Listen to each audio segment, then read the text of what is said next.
back. Initially that I was glad to still be in one piece, as well as that thinking about how I was going to get to work the next day. Adam's bike was a mess. Its frame was cracked, its rear wheel totaled and its gears and pedals trashed. When the truck driver phoned a few days later, he offered to buy Adam a brand new bike.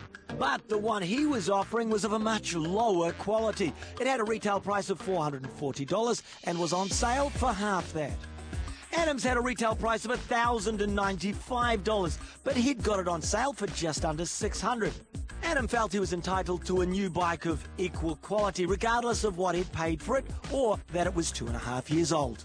I was requesting more than the $600 my original bike cost because it was clear it was going to cost me more than that to replace it. The truckie wasn't happy and then claimed he'd been told the bike could be fixed for as little as $100. Then, when Adam told the police about the accident 12 days after it happened, the truckie texted him and said, "Now you've involved the police, they can sort it out. No more contact."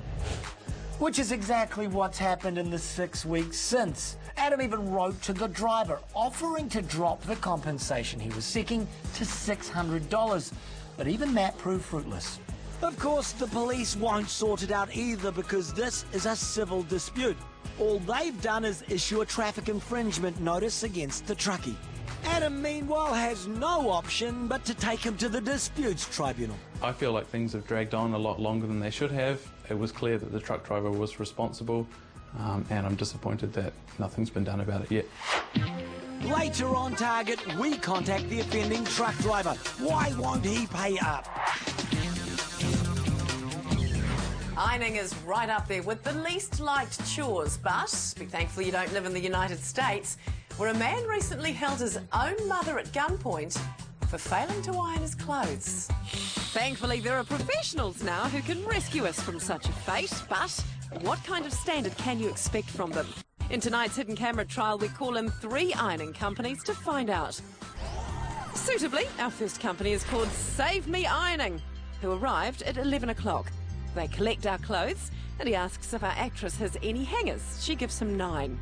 We're giving all companies 18 men's and women's clothing items, plus 2 pillowcases and 2 sheets.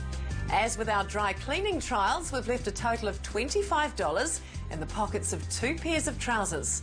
Will it be returned?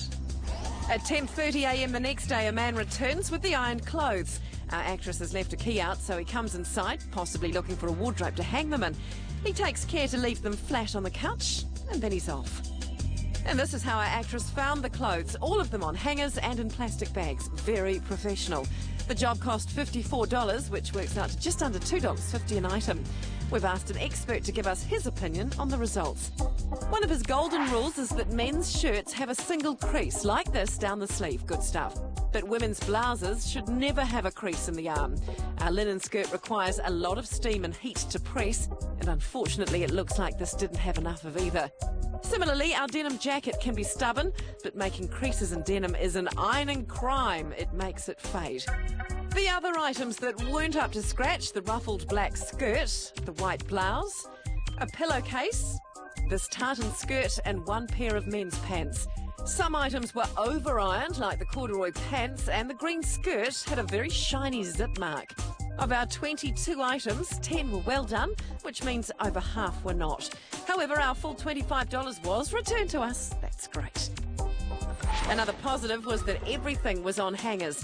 They were within their 24-hour service period, and the cost of $54 was the cheapest in our trial. So, 7.5 out of 10 for Save Me Ironing Auckland. After the break on Target, what's happened to our sheets? Our trial of professional ironing services continues. And insurance for cyclists. Who covers who when pedal and petrol power collide?